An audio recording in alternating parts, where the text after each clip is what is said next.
Hello and welcome to the UKEdChat After Hours webinar. I'm Martin. I'm one of the people which makes UKEdChat happen every week, and I'm also the editor of the UK Ed magazine. So if you've got any interesting articles that you want to send my way, then please, that would be fantastic. Tonight, we are discussing revision, and the way we've structured the discussion on Twitter was pretty much in two different ways. So the idea that revision can be used for almost like a summative activity, so working towards exams and this kind of thing, but also very much as a formative assessment tool as well. So the idea that it's continuously going. And I've got two guests joining me today, and I'm going to, in a moment, ask them to introduce themselves. And without any further ado, if I can ask Darren, if you can introduce yourself to the UKEdChat community, please. Yes, of course. I'm Darren Leslie. I'm a physical education teacher in Scotland. My Twitter handle is @DNLeslie. I also have a blog and a podcast, which is the Becoming Educated podcast, and you can find that on Apple and Spotify. And my blog is at www.becomingeducated.co.uk. And just to say that any links that we're mentioning within this webinar, if you're watching live, then you should be able to find it in the show notes. If you're watching on social media, then if you just follow the link which accompanies this video, then you should be able to find all the things we're talking about. And Jen, if I can ask you to introduce yourself, please. Yep, I'm Jen Morris. I am a science teacher, lead practitioner at a secondary school in Manchester. Okay. Sorry, Twitter handle. Yeah, sorry, Twitter handle is ScienceTeachTW1. So that's my Twitter handle. Okay, super. And again, that should be in the show notes. So please do go and question these people further once you've watched the video. So let's jump straight in. So the first question we had during the Twitter chat was, what is your opinion of what revision is actually for? So Darren, can I start with you? What do you think that revision is actually for? What's the purpose of revision in the classroom and maybe beyond as well? For me, revision is an opportunity for children to retrieve knowledge from their long-term memory and be able to transfer that to their working memory. The more opportunities they get to do that, then the more likely they'll be able to retrieve that knowledge under pressure in exam situations. I think that revision should be something that we try and embed as a habit for young people. I think we miss a trick with that a lot of the times, because a lot of children get to the senior phase, especially probably the same in the English curriculum, but in our curriculum, when they get to the senior phase and they access what we have our nationals and higher exams, we've got a big problem with like their mental health, their anxiety, their stress. But if we could start embedding that earlier, then hopefully we can alleviate some of that, because they'll feel more confident and comfortable in being able to retrieve the knowledge under pressure. Okay, some fantastic ideas about, as you say, about the mental health side of things, something which we didn't really cover within the chat itself. So that's certainly something that we could touch on again later on. Jen, what about you? What do you see as being the purpose of revision? I think very similar to what Darren was saying. I think that retrieval is a big part of what revision is, retrieving that information from the long-term memory. I also sort of think of it as different, whether it's student-led or teacher-led, because the purpose of student-led revision is obviously to get that bits of information out that's come from the long-term memory. And I also think that our responsibility when we're teacher-led revising is to teach those children the strategies that they should be using that are most effective to be able to do that. And I think that obviously the purpose is for the same reason, because at the end they need to have those skills, as Darren said, embedded, so that they can easily just quickly get those memories out there. But also those children who maybe have missed long periods of school for whatever reason, we need to really be responsible for teaching those strategies to make sure that they're not at a massive disadvantage, because there are some situations obviously where students are not able to be in school. So it's not just about that final end goal, but making sure that if they've missed time in between, that they can go back and, revise content that they've learned, and then hopefully link that to content they need to still focus on. Okay, I really like that idea that you brought in, the idea of pupils who have missed some time and perhaps out of whatever reason. I mean, even one lesson that they're not attending obviously can make a big difference in a sequence of lessons. So do you think that the skills to revise in a teacher-led situation is similar or transferable to when students are learning independently and revising independently, perhaps at home, perhaps in another space. What do you think, Jen? I think that we should be teaching them the skills. We're really experts in this field. We know how to sort of get knowledge out of our children. We know through questioning the children ourselves. And what we need to do is to be able to teach them and empower them to be able to take those skills on board. So, you know, teaching those children how to formulate questions from big chunks of information, because it's something notoriously that they find very difficult. But we know that the testing effect is saying to us that they need to start answering questions constantly and testing themselves, which is going to be the best kind of revision for them to improve the grades. So I think that both of those things should be very, very intricately linked. So what we're mirroring in classrooms, showing the children how to do these skills, we should then be encouraging those at home. So we should be saying, for example, if they're going to revise for a test, we might say to them, right, well, we'd like to see 3 pieces of evidence that you've used retrieval practice, flashcards and Cornell note-taking, for example, you know, and encourage that and praise that as well to make sure that it is embedded. Absolutely. Darren, do you have anything to add to that? No, I agree with what Jen said there. I think when we're teaching revision, we should be modelling the techniques used, like you said there, if it is Cornell note taking or if it's using flashcards and then how to use that with each other. I've spent a bit of time recently teaching children on wee tips and tricks they could use, and also teaching them how they can revise together, because we have children that like to spend time together. So how can they use each other to question? So like Jen said, teaching them how to question each other on the content that they're trying to work through, using various techniques, and how they can use their notes, how they can use dual coding, how they can use flashcards. And I think by modelling that, it then gives them the tools necessary when they do go home. Gives them confidence as well, doesn't it? It's about having that confidence, and those children who have never experienced that before might genuinely want to revise and really not understand how. And I think that if we're empowering them and giving those confidence to go home and think, right, well, I've got this bit of information, I can do this with it, or this with it. And again, you know, modelling that is going to really help them along. Okay, we've had a question in, which I see that Darren's already answered by text, which is fantastic. But maybe we can just expand on this once I've read it out. So it's talking about what kind of resources you use to help those students who miss lessons. And Darren, you responded about using the virtual learning environment. Can you maybe expand on that? And maybe if I can ask the same afterwards to Jen, what kind of resources do you use for pupils who miss lessons? What kind of resource you use? So Darren, could you maybe expand on that for me? Yes, we use a virtual learning space. In a previous school, we used Google Classroom. Right now, we use Microsoft Office and Microsoft Teams, and we put up teaching resources. So any kind of questions or question and answer templates, or any kind of homework that has been issued, or some PowerPoint presentations that help children, which provide concrete examples and step-by-step instruction on how to complete answers, so that if they do miss any work, they can then look at that, because it mirrors what we do in class. So if we are teaching a topic in class and the content where we do an I do, we do, you do, I would then kind of store that and then put that in the virtual learning space. Or if I'm using a writing frame, I'll store that and put that on the virtual learning space so children can access it. So if they do miss a series of lessons for whatever reason that is, we can refer them to that. I do have one colleague who is very, very good at using YouTube, where he'll kind of talk over his presentations and the children just scan a QR code. So you've been off for a few days, go scan that QR code. And I've seen that work. I don't do that myself because I'm not that confident with using that, but I have seen that work quite successfully. Okay, fantastic. And perhaps if you can share that YouTube channel, we'll put it into the show notes as well. That'd be fantastic. So Jen, what would you like to add? So I'm a real big fan of using visualizers, which is obviously easy when you're classroom-based subject. So a lot of the time what I'll have is like a mock exercise book, and I do a lot of modelling in there, especially through exam questions, etc.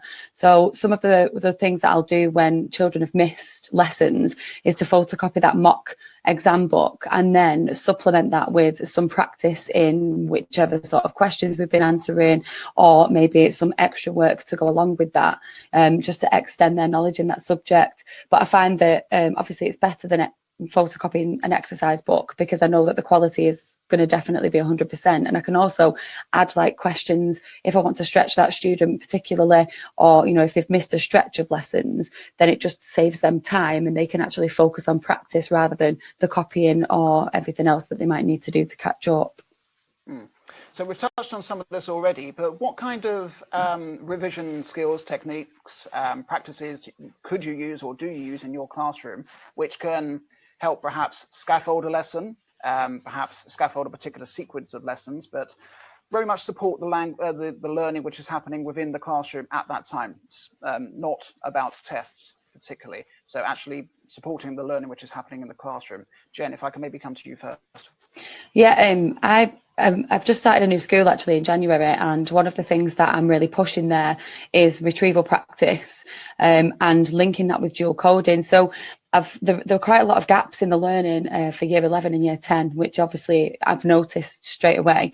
So my idea of trying to get them supported in lessons is really based around a lot of retrieval. And what I've tried to do is to give them maybe a picture depending on the subject. And I've used a couple of I Teach Boys no goal starters just lately, like just pictures of states of matter, and I've got the children to remember absolutely everything that they can about that, and that really scaffolds the lesson, because there's quite a few, obviously desks are quite close together, and when they speak to each other, oh, have you got this, have you got that? And as part of that starter, I'll say to them, you know, turn around to the person behind you and see what they've got that you haven't. There's a retrieval practice technique that's called cops and robbers. So there's a sheet and they write things down in the cops column and they go and rob it off other people. So again, that's quite nice when you initially start with a class, as well as I've just done. It's quite nice to get the culture of the room sorted straight away. So I'm using a lot of that to support my lessons at the moment, and especially when I know that I've taught something new, or I'm going to teach something new, that relates quite heavily on something else. So I've just started chemical equations, for example, and they need to know a lot about bonding. So I've done quite a lot of retrieval practice on bonding to be able to support this unit that I'm doing now, and it seems to be working. It's hard to get them into the habit of it, but they are sort of getting into this culture now, which they come in and they know that they're going to have some form of retrieval. And I think that sort of revision is working really well for those children. Mm. And Darren, what about you? What kind of practices do you use in your classroom to scaffold and to reflect and look back on? I use it learning.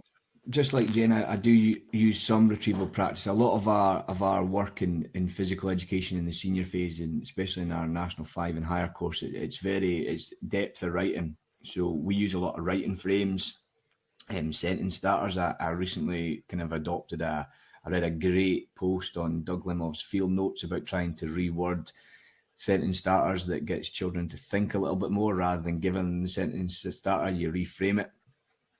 So that it makes them actually think about what they're going to put. And I think that's adding a concept of challenge, because we give them that on our virtual learning resource, and we give them that away for them, because there is a certain style of writing that you need to access the marks in our exams, based on every exam's different in Scotland, with their expectation of evaluation or description or analysis is subtly different. So we use a writing frame there. I use a lot of flashcards and get the children to use that as tasks throughout, get them to create it, because I think that the act of creating the flashcard also helps them kind of transfer that to memory, and then when they're asked that at a later date, they're able to retrieve that. And I base a lot of my revision on that, because some of the stuff you just need to know, rather than and also be able to apply it. So if you know it, you're able to apply it in your writing. So the combination of the writing frames, the retrieval, and the use of flashcards, it features quite heavily in my practice. Okay, just to read a comment which has just come in. So Martin, thank you very much for your comment. He talks about using key term mats for units. So the idea of having perhaps all the vocabulary needed and key concepts which are needed for a particular topics. Do either of you use those within your subjects or anything similar? So perhaps like a summary sheet of some sort. Jen, do you use anything like that? I've used knowledge organisers, which can be, there's lots of different ways to do it, but I have a knowledge organiser for every unit that we have that has key vocabulary or something that is usually on the exam, for example. So something that is key, or if it is on the exam, is worth quite a lot of marks. So they're just little A5 sheets that go at the start of each unit. And obviously they're kind of working documents as time goes on, because of obviously the reforms that have happened in recent years. It's just good to sort of, every time we have an exam, be able to adapt what we think obviously is on there. We also have summary sheets for the command words from AQA, because the literacy now for science is being measured by the use of command words, and so that's another thing that I would use like in a summary term, and that really works as well for the children because they can just flick back to it. So I think that reduces the cognitive load on them as well, which is good, because it allows them to think a bit more deeply as well. And Darren, what about you? No, I've kind of what Jem was saying there. The command words feature heavily on our exams. We use placemats that kind of flesh out the command words for them and what's expected under each one, like I was referencing earlier on. And that again, it helps the children frame their questions, their responses. Sorry. We also kind of give the children at the start of the year a kind of a map of key terms. I mean, we don't have many key terms, but it allows them to be able to just access that every now and again. So if I ask a question and ask them to say it again but say it better, they can quickly look at that, because I get that out in front of them and they can go, right, I can add that terminology and I can add that words in, and it just helps them provide better answers. And if we're doing an I do, we do, you do, when we get to the wee bit, they're able to just look at that's in front of them, and it builds up their confidence and using the key terms that they then need to apply when they get to the examination phase. It's so important, that confidence as well. I love those I do, we do, you do. And I just love the fact that they can really build on that, and you can watch the confidence grow even in one lesson, just on one particular thing. I really enjoy those activities.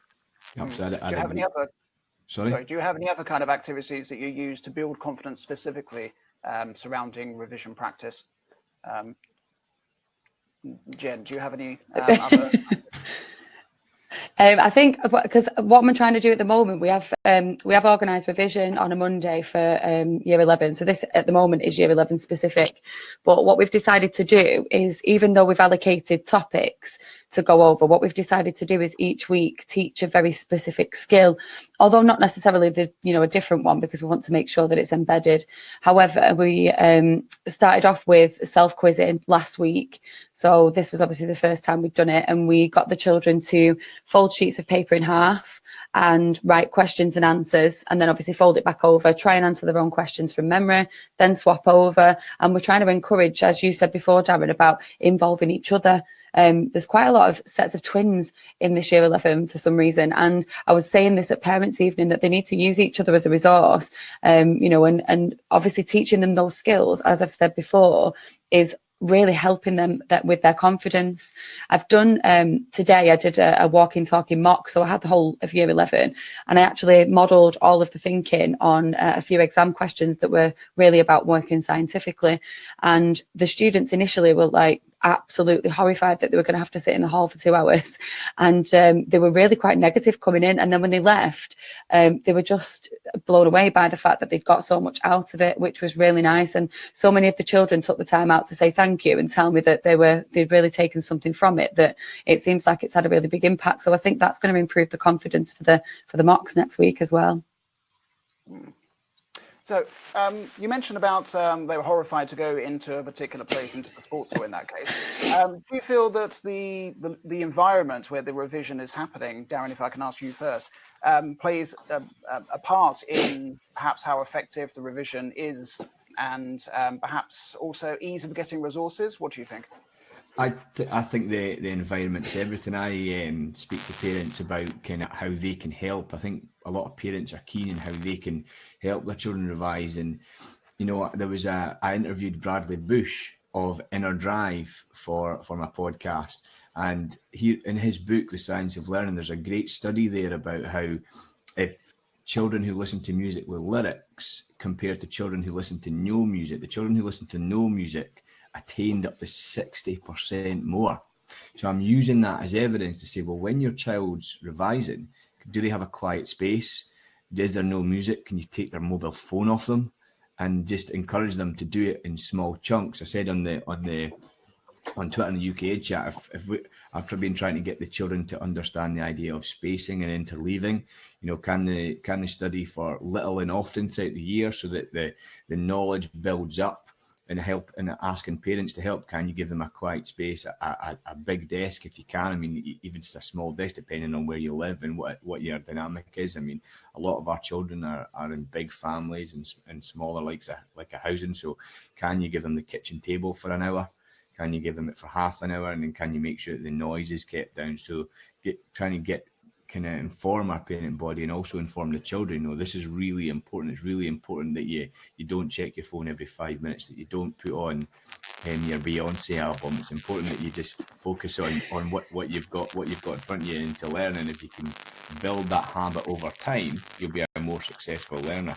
So a lot of the children in my school, they get to, as I said, they get to the senior phase, they get to S4, which I don't know what the equivalent will be in England, year 10 maybe. And they get there, they've got their first exams coming up, and they just panic.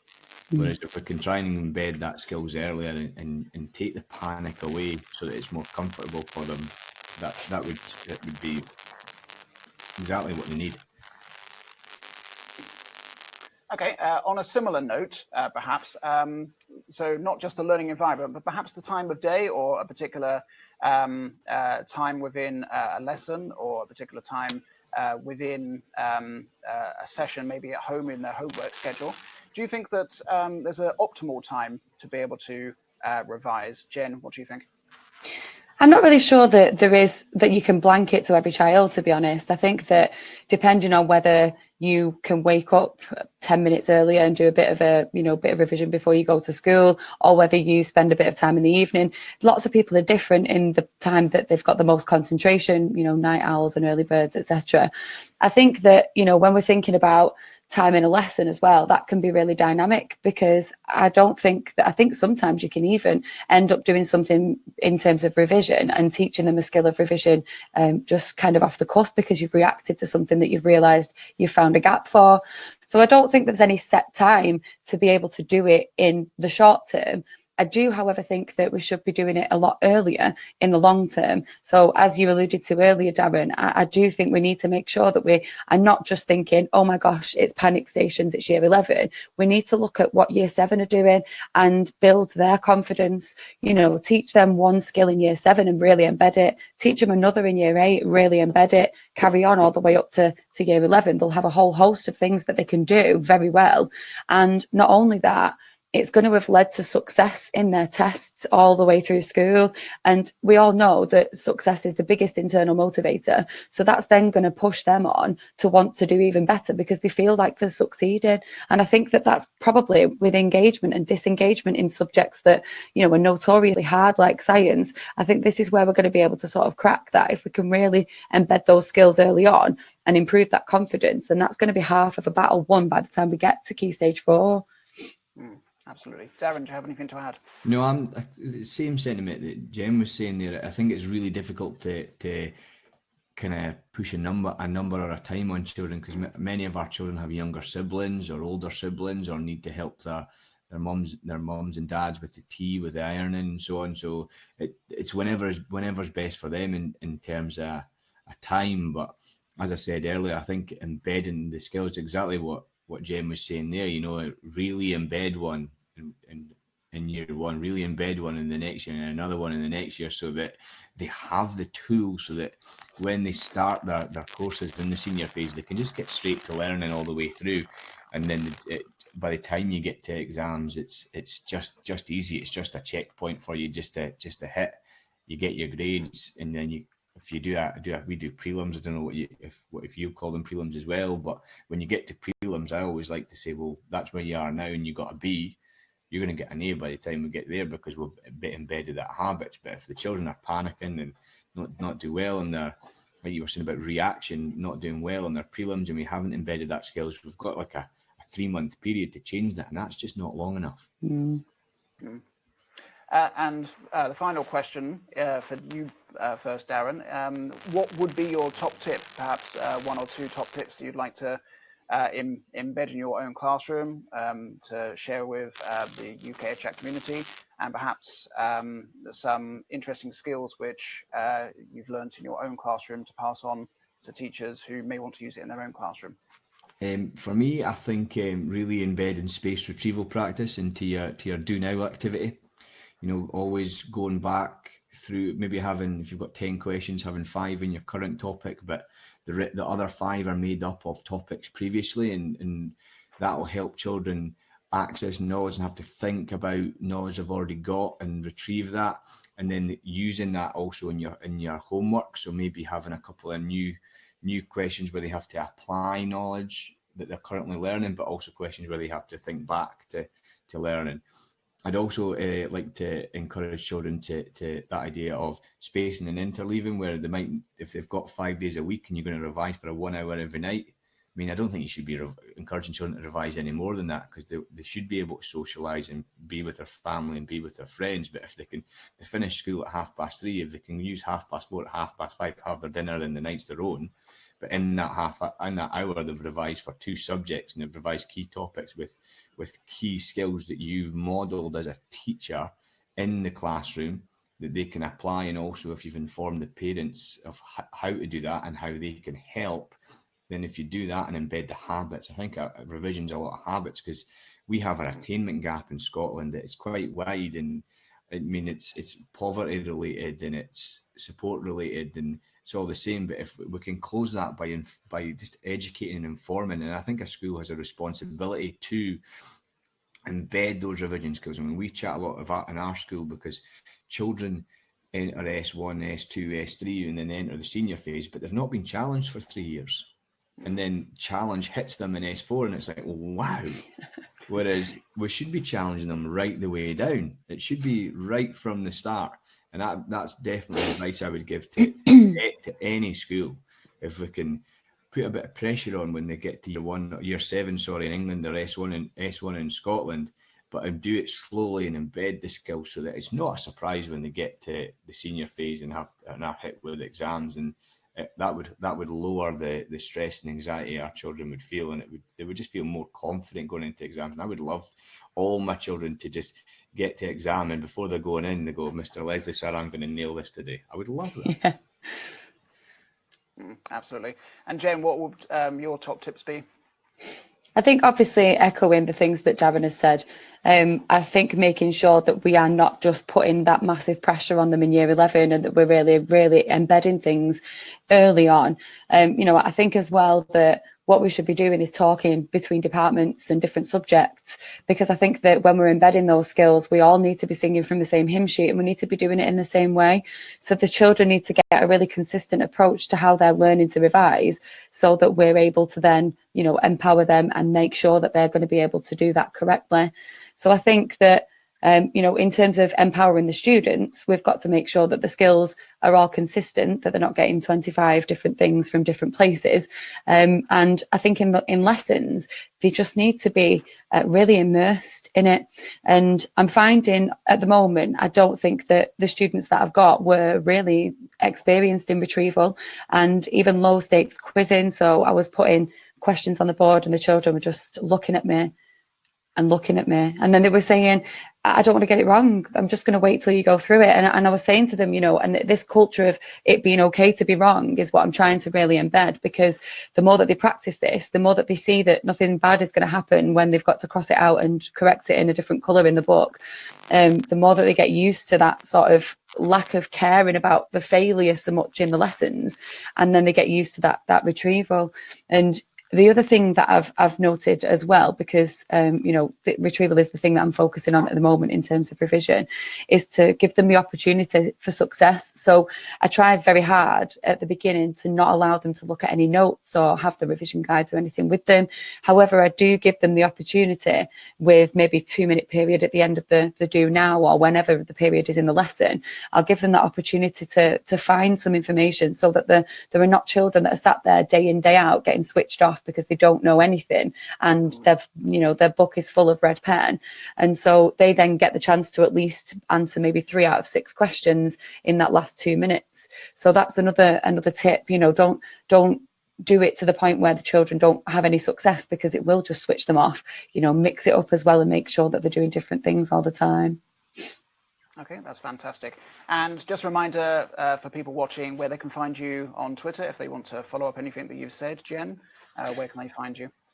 I'm at ScienceTeachTW1.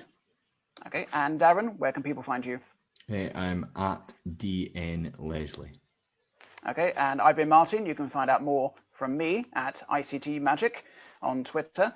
If you want to find out more about what UKEdChat is up to, just simply check us out on Twitter or go to UKEdChat.com to find out all the things that we're doing there to help the teacher community.